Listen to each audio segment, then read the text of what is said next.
rise and join me in the Pledge of Allegiance, please. I pledge allegiance to the flag of the United States of America and to the republic for which it stands, one nation, under God, indivisible, with liberty and justice for all. Thank you, everyone, for attending this morning's monthly meeting of the Greene County Redevelopment Commission. Has everybody had a chance to look at the minutes of our March 21st meeting? Yes. I would entertain a motion to approve those minutes as printed. I'll make the motion. Scott makes a motion. Do I hear a second? Second. Karen makes a second. Any further discussion? Hearing none, all in favor signify by saying aye. Aye. Aye. Did you vote, Chris? Yep. Oh, I didn't hear you, I'm sorry. Motion passes, Counselor.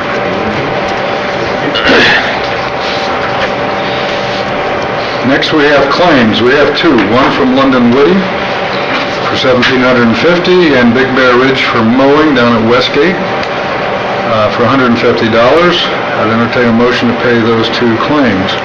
I'll make the motion. Scott makes a motion. Joshua seconds the motion. Any further discussion? Hearing none, all in favor signify by saying aye. Aye. Aye. Motion passes.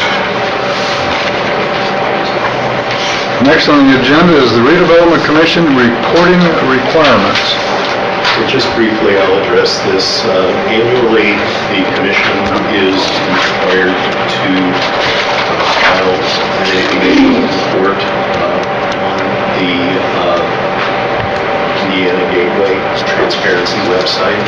Jim Higgins normally prepares that for us with a little bit of assistance from my office. That has been done.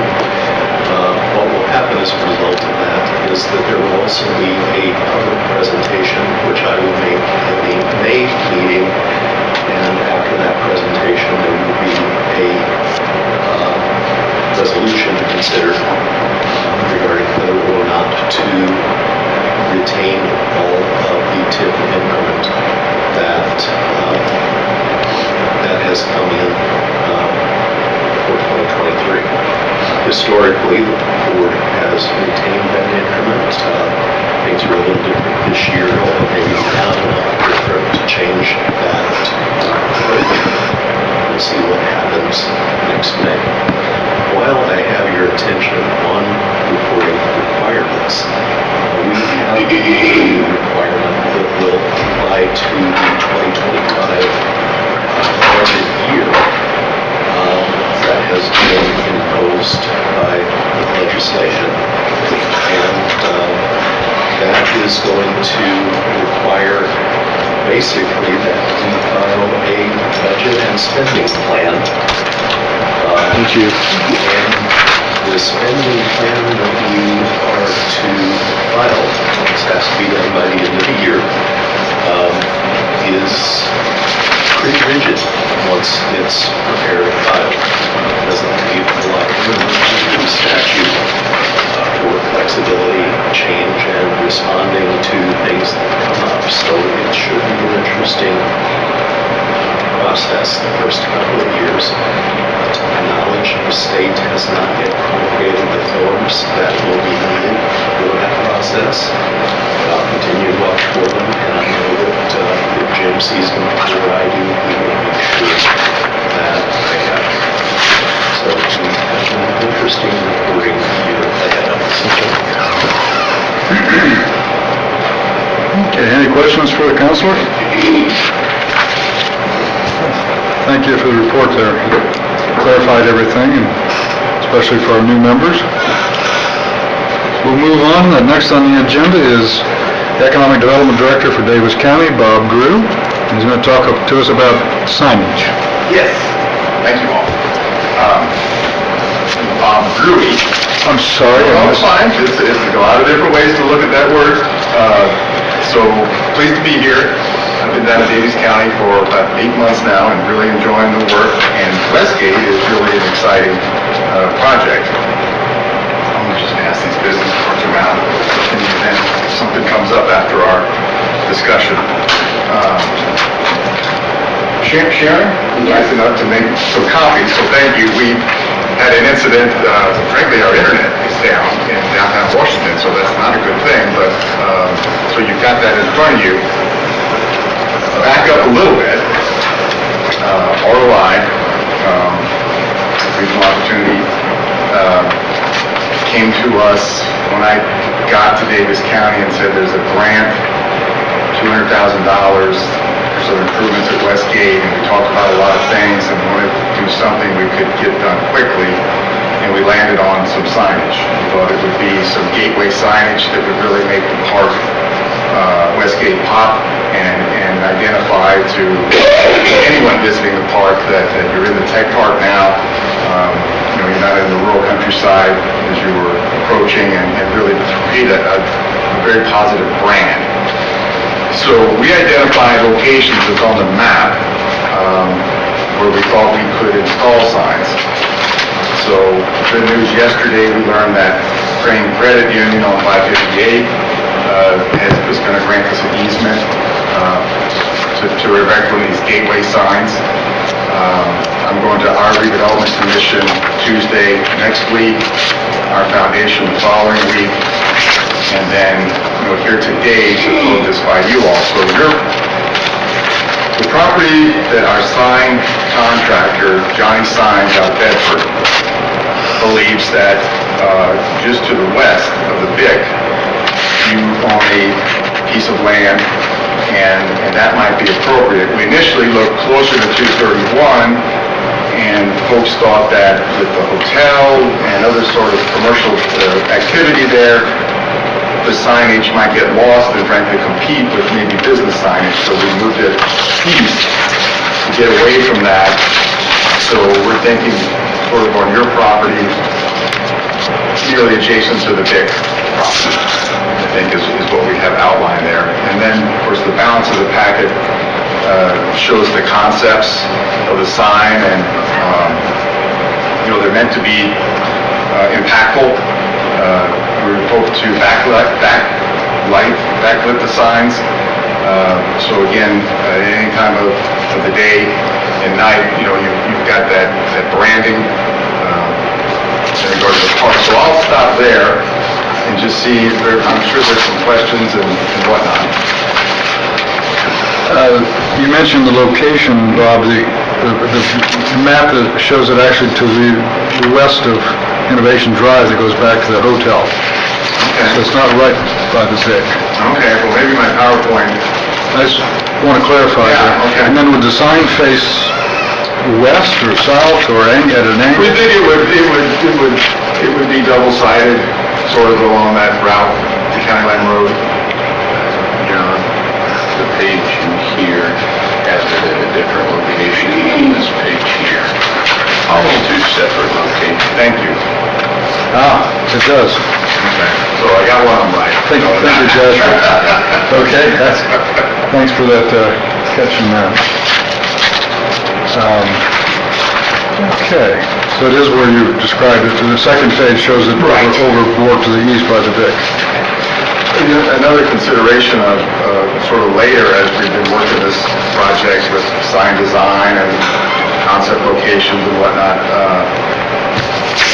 realize that it's appropriate to ask for an easement or a license to place that sign on land, and then in that license or easement include language that we can access the sign for installation, for maintenance, a provision for utility, electric to the sign. Brent Stuckey, our attorney, has drafted a draft template that he just got done Tuesday, and I can forward that as well. He thought that we might use a license agreement. He didn't know that an easement would be as essential like a utility line or the like. I mean, quite frankly, these signs are a great branding opportunity and create a positive impression for the park, but if someone wants to buy that piece of land and invest in a development there, we're going to move the sign, we're going to work around that. The sign development would take precedent over the signage. So again, we were looking at a license agreement. We were thinking of terms, something like a 5-year term, and then a 1-year renewable. After that, we didn't want these agencies, a lot of the land is wrapped up with government agencies, to be too onerous in terms of the term of the agreement. Have you considered solar powered signs instead of electric? I think our vendor did, and escapes me. I'll circle back on that. It is interesting, with the LEDs, I think it wouldn't be as challenging. Utility District of Western Indiana. Shane Smith indicated that it's such a low power draw to illuminate the sign. They gave us a rate of like $7 a month, so it's very affordable. And John, I think the authority agreed to help us with that bill, sort of channel it into the balance of the authority's utility arrangements there. So, but a good point. We could double check that. Is the lighting, I didn't quite understand, it would be like floodlights on the sign, or is the sign itself will be lit? I think the sign, they use the term backlit, so it's not meant to put out a lot of light around, it's just meant to illuminate the signage, the lettering. The light's behind the sign and it shines outward. Outward from the, yeah. So it reflects off. You're not seeing the actual bulbs. And if, on the front page, it shows location 5 and 6 are 12 feet tall, 40-inch, I think it's 40 inch, has one 40 inches wide, 3-sided, sizable sign. Yeah, and that, again, our sign contractor thought, we were in a open area and that we could take liberties of some really impactful, larger signage that you might not want to do in a more urban area, so that was the thinking. Yeah. Yeah, Chris, the Westgate Authority, we agreed at our meeting a week ago to pay for the electricity, which is, REMC gave them a very favorable rate. Nice. They did. And Shane Smith, if anybody doesn't know, he's the electrical engineer out there, good fellow. Brianne, do you have any thoughts or comments? I mean, just, I'm here obviously to support the project, of course. Whenever we're talking about just the changes that we've made, not really changes, but attention that we put on Westgate with the Westgate Master Plan and just trying to be more aggressive with marketing the area and making sure that everyone is aware of just what an economic driver Crane and Westgate is. It's just, it makes sense because signage will help as we're trying to make everyone aware of the tech park. So I think it's great. I think they look nice, and I think it'll be a nice addition to the park. Any questions, thoughts? He needs our approval. I do have a quick question for you. Based on the movement recommendation over further back from the highway, was there any intention of having visibility on 231? We did look at that. As you're coming south on 231, there's the sort of cantilever sign with crane above the highway. We thought about putting something there. We realized, the landowner that's valuable signage property. It would be sort of a billboard kind of fee, we assume, and that can get salty. NDOT permitting. So there's a host of things in looking at our budget that we decided just to stay inside the park. I didn't know if you needed us to reconsider being closer to 231. That's exactly what I'm... comes. Obviously, you've indicated development would take precedent, and then look at a move at that point if you're wanting visibility on the highway. Good point. I mean, I agree with Joshua that why not move it closer to 231 out here, the corner where it can be seen? You know, make a statement. Yeah, as long as we're trying to stay out of the NDOT right away. That's a Yeah. heavy lift, you know, they only permit certain signs, but I think we could get there, where you're pointing to. I mean, it just seems like to me, if you're gonna put a sign, make it as visible as possible.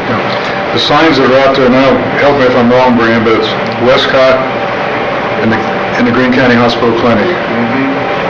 Are they permanent signs, or Wouldn't, are they just kind of like the real estate type signs? yeah, low profile, yeah. I don't know. I would say go see what the state says as far as how close to the corner you can get. Whenever Bob and I talked about the sign, that's what I originally thought, that's why I thought they were on that. Yeah. Yeah, I think we just assume, and that's what happens when you assume, but, you know, maybe there'd be too much there, but you make an excellent point. If we're trying to show off the park, and that would be a lot more visibility. We might even, down the road, we even pursue nicer wayfinding signage for Westcott and Clinic. I just feel like they could maybe complement the design that you have for the signs that you're proposing today. Sure. And not remove them, so maybe something lower, and then I think I'd just see all arrows. Yeah. Rick, are you on the hospital board? I would think, once you get the rest of it going, you're gonna want a lot of signage down. I agree with you, I think, that especially if it's gonna be a triangular sign. I think the closer you get to 231, the better. There is a utility easement along that way, Marvin, right next to the county line road.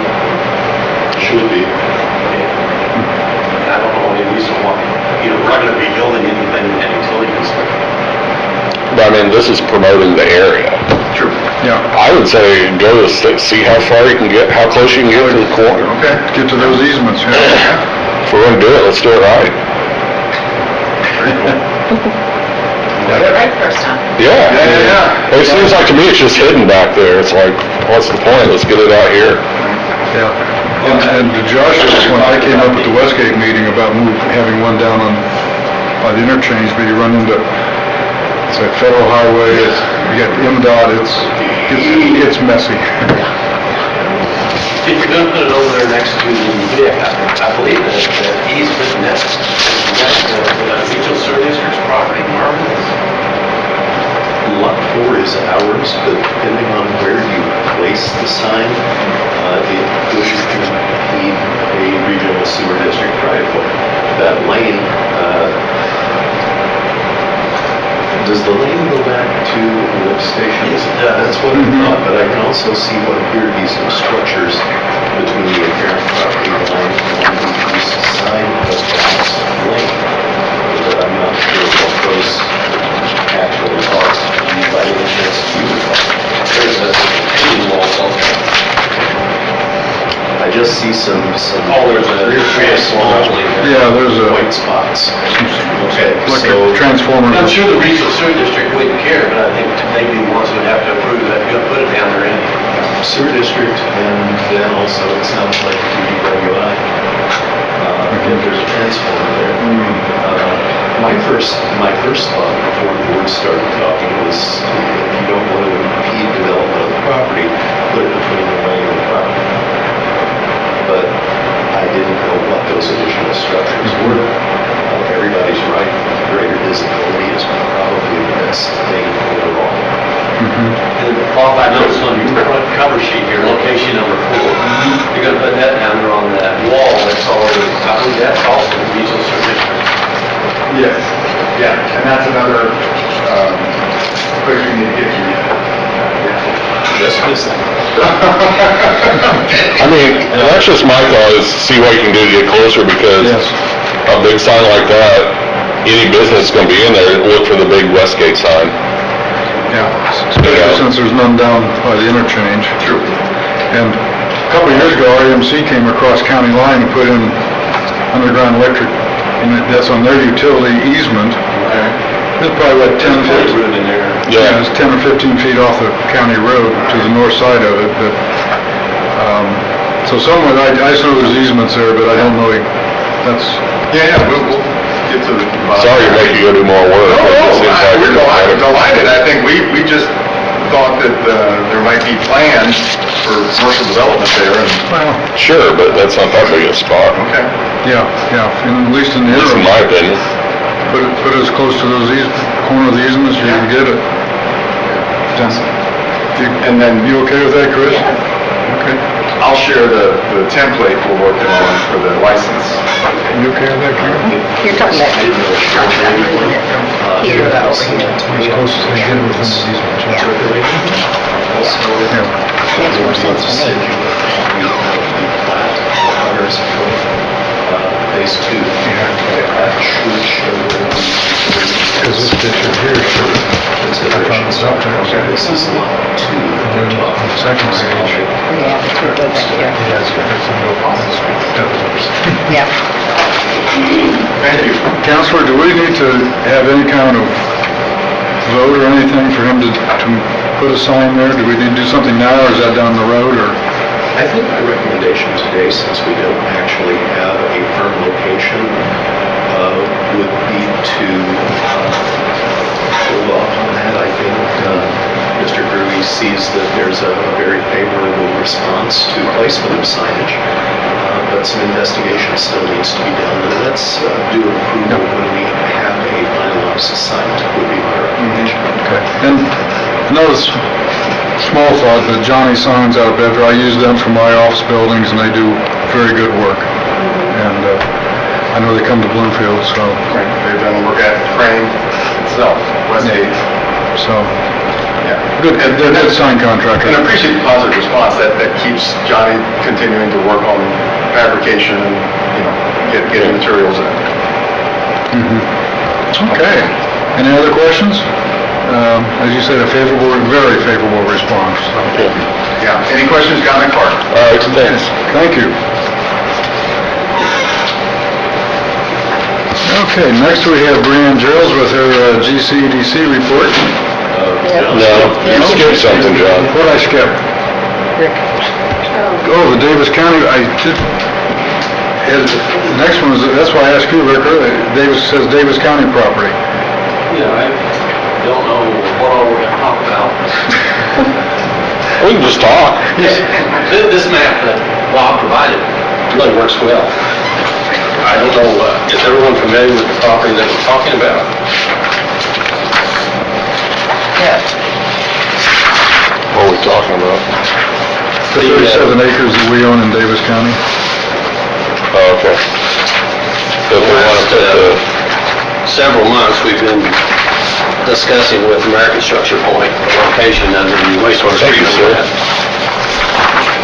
And I think just as of the last couple of days, they finally made a decision where that's going to be at. I don't know what you'll be able to tell from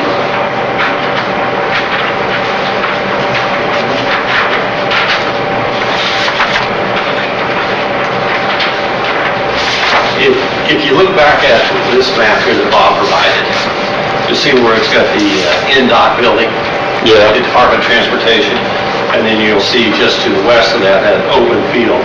Well, the property line for the NDOT is just right next to NDOT. So the 38 acres plus that you own is from NDOT over to this property line right here. And you'll see that open field there. Well, that open field, if you look back to the sketch that I just provided you, that's that open field in that with the wooded area on either side. So that is the intent, is to put the wastewater treatment plant in that open field. The original design called for that to be in the center of that plot, going north and south. We had asked that they move it to the south, and for all kinds of reasons, that didn't work out, so they decided to move it back farther to the north. And the access to the wastewater treatment plant would be from County Line Road, from 800 going back that way. So you can see the line going back to 800. So Greene County Road is up here.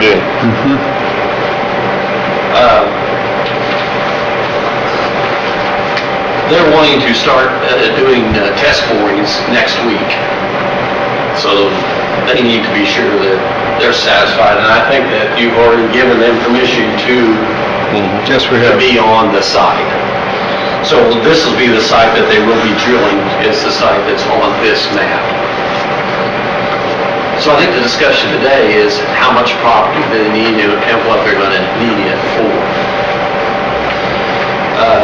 The commissioners have been in negotiations with the other two counties, with Martin County and with Davis County, on a memorandum of understanding of how we're going to fund the construction of this wastewater treatment plant. And as part of that, we had proposed to them this site. We've been looking at this site for the last couple of years, and they finally agreed that this is the site that it's going to be on.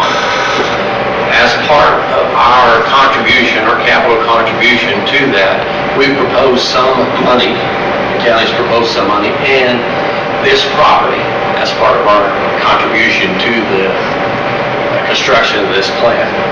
It was our original intent, or is our intent, that the whole 37 or 38 acres would go to the regional sewer district. That's who would end up owning it. And then whatever they would choose to do next to that would be up to the regional sewer district to do. The actual footprint of the plant is going to be right at 5 acres, a little over 5 acres. Plus it would need an easement to get back to it. We'd have to have both an easement from the south to get the utility lines, the wastewater to the plant, and then if we make the road back to the north, we'd have to have an easement to get a roadway back to them. So it kind of splits the property the full length of it. Is 5 acres sufficient for future expansion? It is. 5 acres will get us up. We could probably do 4 million gallons a day. Okay. Yeah, we can do anything will be in the end of our lifetimes with 5 acres. Is this proposed to support taking off the capacity of what's already out there, or is this entirely for new capacity, or? This is a completely new plant that will decommission the existing plant when the new plant is finished. Okay. Our new plant would use 50,000 gallons a day. The initial phase of the new plant is 400,000 gallons a day. And they would have capabilities to go up to as much as 2 million. And I think the current sewer plant, which you can see, you can see it in Bob's picture there, the lane that goes back to it sits just south of the NDOT buildings. It's got a 50,000 gallon capacity, Chris, and it's only being used about 10, 15,000 gallons a Yeah, day. we may hit 20 once in a while, but not very often. Yeah. So then if we're not at full capacity now, why do we need? Well, it's only got 50,000 gallons, and microelectronics is talking well over. Okay, so with what we're adding out there, we Yeah. need it. Okay, that's what I'm misunderstanding. Like, well, we've got 3 times the capacity we already need for what's out there. Okay, so the new Yeah. facilities are going to, okay. Yeah. The current one, they've kind of already allotted their capacity, haven't they? That's true too. So even though they're not using it, they've allotted it To the new construction that's going on? to the Westcott. To Westcott, Okay. yeah. And I think it'll be stood down and turned into a lift station or something. I don't know, I've heard different And things. it'll go away. It'll just be decommissioned and we'll do away with it. Swimming pools. Swimming pools for the county. This will not have any function in the new plant. Where's the, so I understand, Rick, the discharge for that new plant, would that go north of, If you'll look on your drawing, This area just to the west, John. It's referred to as Stone Branch Outfall on Right. the far left edge. yep, And so that's where the clean water will be flushed out so that it heads ultimately to Dobbs Creek. so say that goes, so it goes west from where the plant location is. right, and then it goes north, or not, to get to Dome Creek, it's gotta go under. It'll be a ditch, it's just flows into the ditch there, it won't be piped through there. And I just have, So it'll flow under County Line Road in an That's what I'm saying, it's gotta go under county line somehow Yes. to get the dome.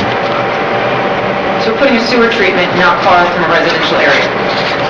The smell. Is that gonna be attractive to a homeowner in that area to go? The wind comes from that direction. Well, the one we have now is closer, Is it really? yeah. So this would actually be putting it further away. I think IDEM or something that has a 500-foot minimum. If you look in your sketch up here in the top, you see that it says 500-foot radius. Yes. Yes, that's the radius of the existing homes. Yeah. The closest existing is John Hasper's farmhouse. Up here in the corner of county line. Personally, I would not want to buy in that area if there's to me, that would be a deterrent. And that's one of the reasons we decided it needed to be by the NDOT facility and by the wastewater. You've got to have one somewhere. Yeah. Yeah. Yeah, the original thought was to go to another different location, but the owner was very, This was kind of Just the wasn't financially compromise. feasible. yeah, he wanted a fortune for his property, so. It was away from existing homes, but, This was, I see what you're saying, this was kind of a compromise to get it as far away from, in that area, it's as far away from, Home as we can get. yeah. and, Yeah, and if you look at Bob's map again, it's got trees on most, it's almost a woods on either side of it. It's about as isolated as we can get in it. I just know when I'm driving up 69, and on certain days, you just get that whip on the south side of Bloomington. I'm like, all these people built all these gorgeous homes out here Yeah. are getting this, and I just look at this and go, we're promoting Westcott, we're getting all this built. I don't want to deter them in some way that would decrease that opportunity, so. No, I see what you're saying, that's just, having been out to that property, it's, as far as that area, it's about as concealed and remote as we can, because John and I drove around one day, and it's about as isolated. yeah. Now, Rick, would we clarify too, you're talking about the entire 37 or 8 being given to the regional sewer district? So we would lose control of the entire property. And I know some emails I saw were south of the sewer, they were talking about possible, I'm talking about the emails you like forwarded, possibly a warehouse or something there to buffer the sewer plant from the rest of Westgate. And There's been all kinds of discussions about that. They'll probably be somewhere between 300 and 400 feet south of the wastewater plant down to Captain Nelson Drive. If the regional sewer district has control of that, they can decide who's going to be there. Probably the biggest headache for the regional sewer district would be your closest neighbor. So they would have control on who's going to be on the north or south. East and west, or the tree line's going to isolate so nobody can get there. And does everybody know where, you mentioned Captain Nelson Drive, where it's at? Chris doesn't. It's actually, it's not there on the map. Go for it, buddy. Huh? Yeah, I see that. It's up where it says Precise Systems, you see? That's Captain Nelson jutting out between the county line road of Davis and Martin County. And the proposal was to extend that road to the west, to the road, it's right south, it runs east and west, right south of the existing sewer plant. That would be Captain Nelson Drive. Yeah, like right across. And, so it does, it's really, it's up there is actually a gravel road right south of the sewer plant. There's not much there, but that's what Rick's talking about. Am I correct that it's still the sewer district's plan to plant some sort of conifer road along somewhere south of the plant to Yeah. create a visual barrier and an aroma barrier? As we do the excavations for this plant, there's going to be some excess dirt left over. It's not a zero site. We had planned to take dirt and make sort of a mound. You've seen those, kind of a blind, and then plant trees along that in order to hide it from the south as much as we possibly can. Yeah, from Westgate. Yeah, from Captain Nelson Drive, so you can drive. We'd like to hide it. increase the security for it.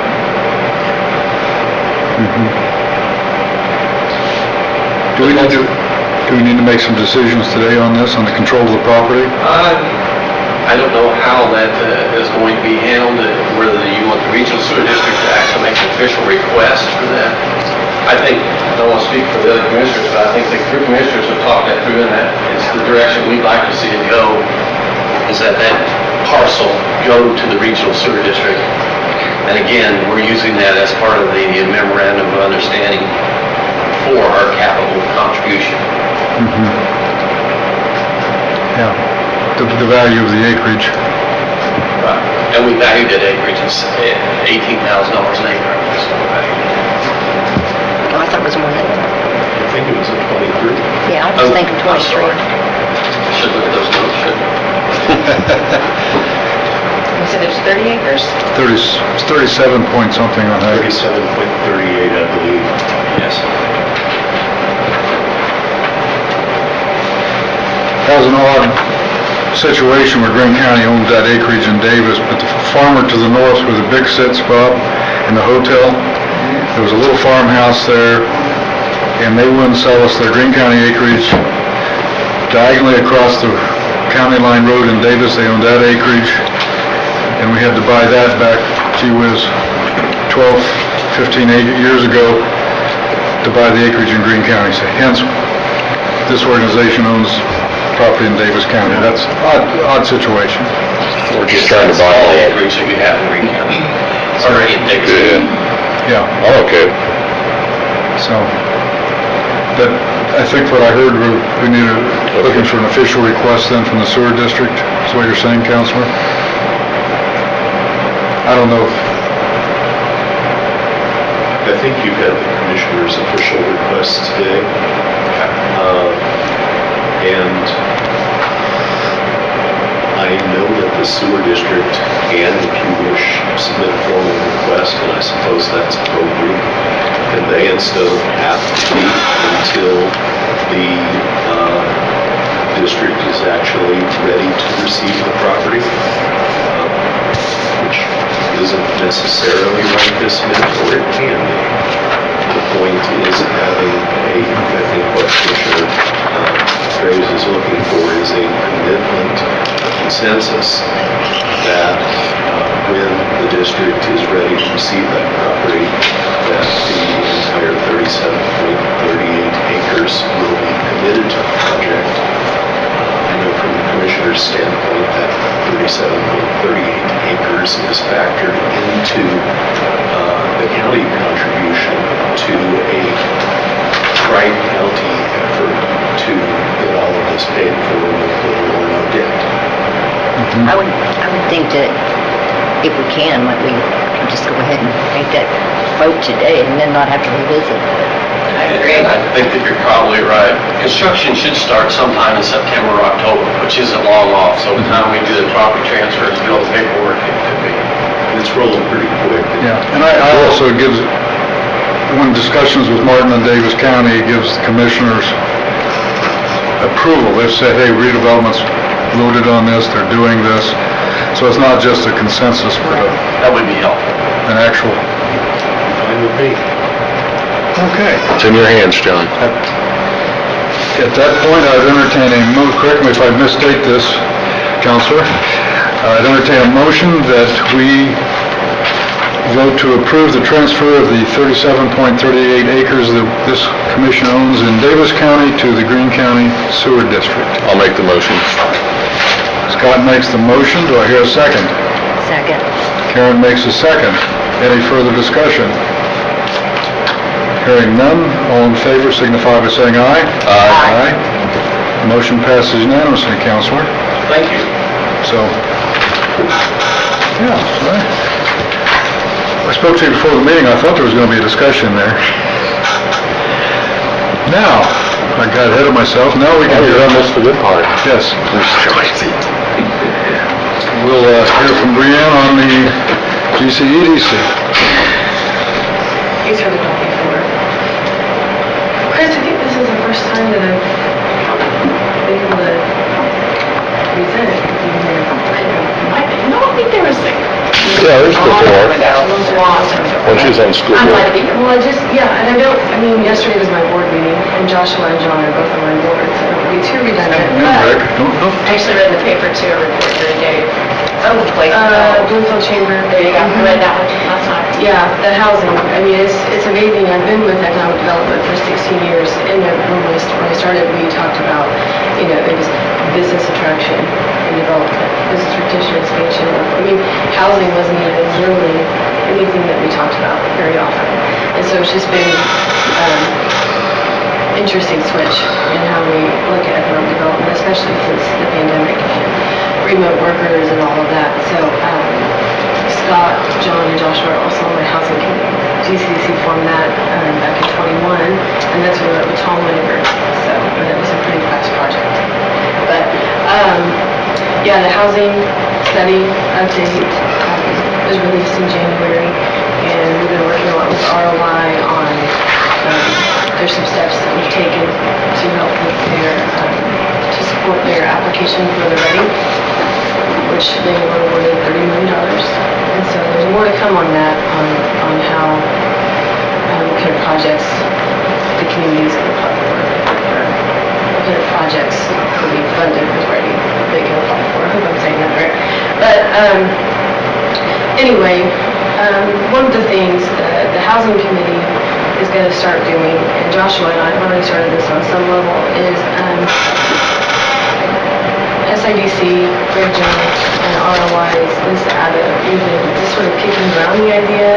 There's not been a date set, but we would like to have a workshop to help support those who are sort of dipping their toe in when it comes to housing development. So we have some local, homegrown, is what we call them, folks who are doing infill or flipping homes, or and as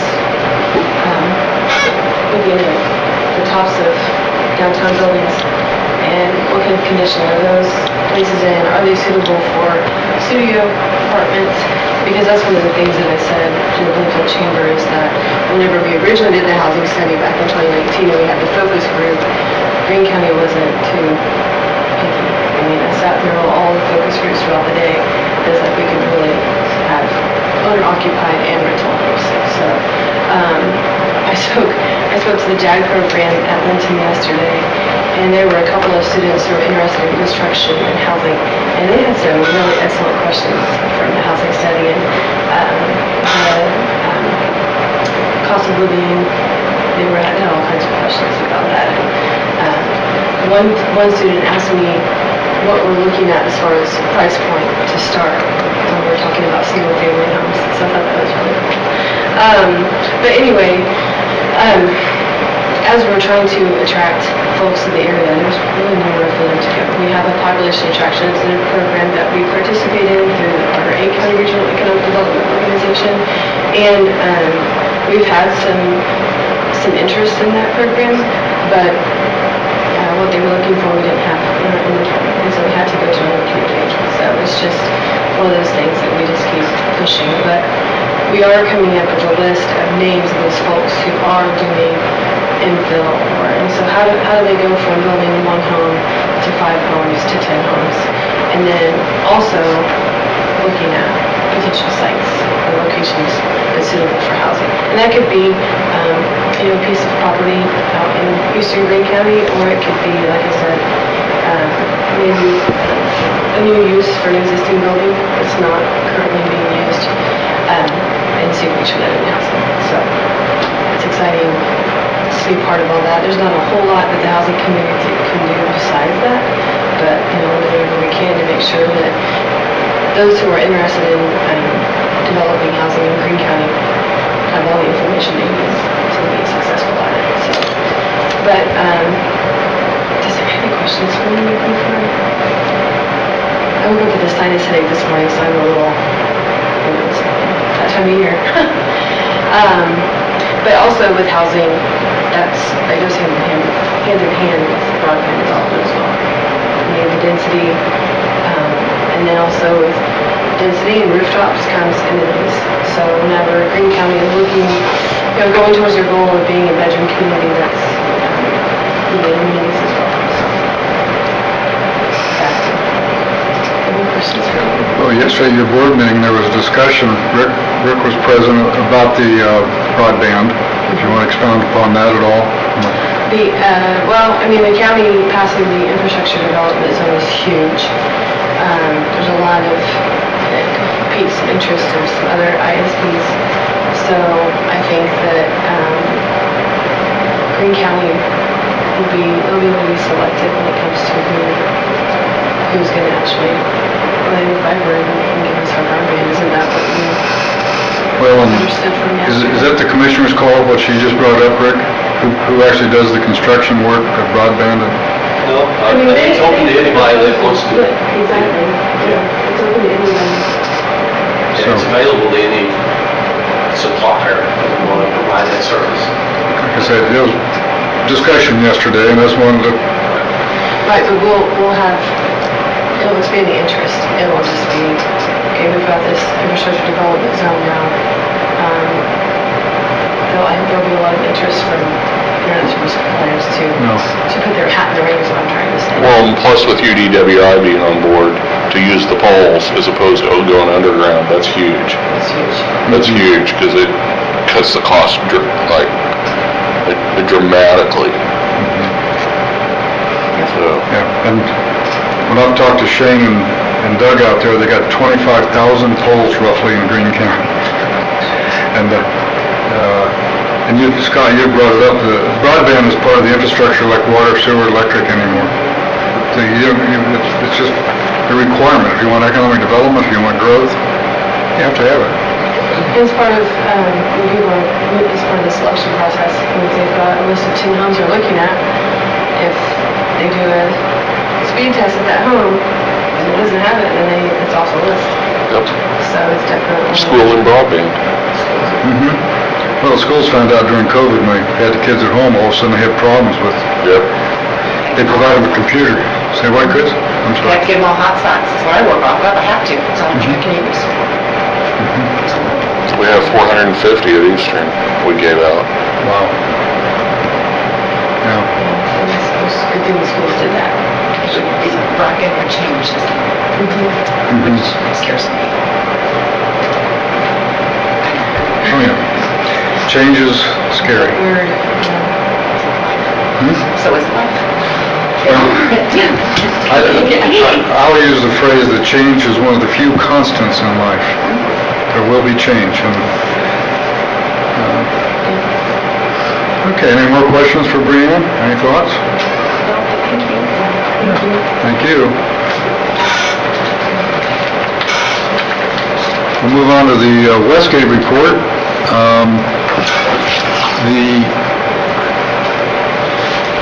Greene is still working on the hypersonics building down on the north side of 558. And no plans have yet been put out. That's down the road a little bit. The Applied Research Center, ARI, is finishing their construction on the second deck of the academy. That 6,000 square feet was never finished out when the building was built. They will occupy it anytime soon. IEDC actually had their board meeting down at the academy a few weeks ago, and the governor was in attendance. And the governor's been there before, but it was wonderful that the IEDC board saw Westgate. They physically could see it and say, hey, there's things going on. There's 19 buildings there if you count them all. The other big thing is the Westgate 1, which is the microelectronics, and there was something as recently as yesterday came out. I had handed out Brianne's article out of The Economist where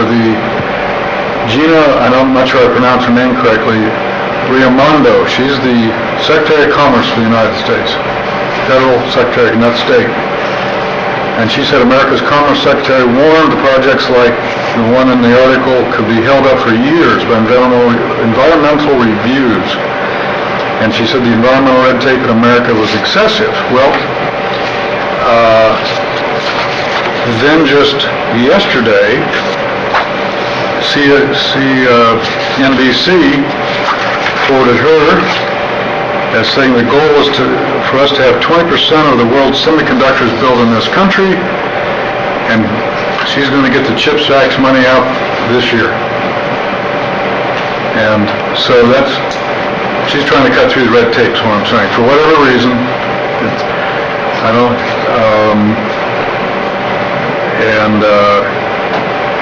but she's talking about Intel receiving 8.5 billion, another one 6.6, but this was in CNBC, so that's all good news. So maybe Westgate 1 down at Westgate, which is much smaller than some of these she mentions, will finally get the funding to move forward. That's been a big bone of contention. That's why there's not been any dirt moved down there for 2 months next to the academy. And so that's really good news. There is some talk, there's some money out there to build some walking trails in a park down at Westgate. The contractors would like to see something for their people to be able to do during breaks, lunch hour. Right now, there's no amenities at all down there, so that's kind of moving slowly but surely, as everything seems to do.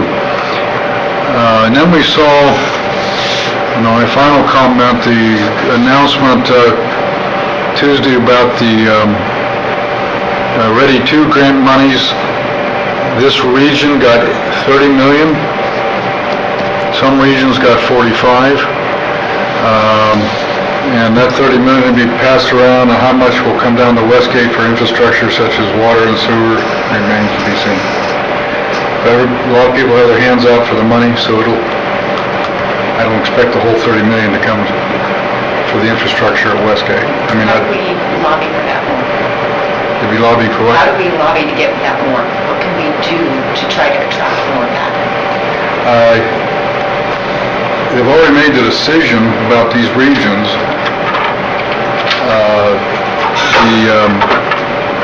How many places like Evansville, Clarksville, Indianapolis, Fort Wayne, South Bend, and the region, the Northwest. So there's no action we can take to try to... Well, the action we could take would be to lobby IEDC for more money. Not out of Ready 2, but just money in general, that they have funds. They have a lot of money available to them. Possibly ROI, possibly Radius. There's just some pots of money out there, but we need to, because Eastern Heights will need money for the water, the sewer district will need it for the sewer. These things aren't cheap. And they're still working on, Greg Jones is heavily involved in getting the influx and infiltration, I&I as the engineers call it, fixed up at Greene Village so that can come online with the sewer. That's been going on for 10 years. And the Crane base would like to get rid of it. That's a World War II thing where they take the sewer from the village. It goes clear back to World War II, and they'd like to be relieved of that responsibility. So, a lot of things going on down there. Just, we aren't seeing any buildings. And Counselor, I haven't heard anything from High Bridge when they're going to start constructing. I haven't heard anything. I haven't been down there, so I don't know if any of their steel has been delivered yet. This is about the period of time that should have started. That's what I was thinking. That's the ground we sold. They put the concrete pad in last fall. And I didn't see anything down there when I had my mom at the doctor last week. Okay. I will contact Mr. Clark and request a status. Okay. Yeah, if anybody would like, Scott and I went down, as he alluded to a while back, and drove around. If Chris or you, Josh, or anybody would like to go down there, I can give a little Cook's tour of where this Captain Nelson Drive is, and, so you get a better feel for the geography, if anybody wants to. So, any questions for me on Westgate? Hearing none. Is there any other business to come before the commission? Nope. Hearing none. I entertain a motion to adjourn. Chris makes a motion to adjourn. Scott makes a second. All in favor signify by saying aye. Aye. Aye. We stand adjourned.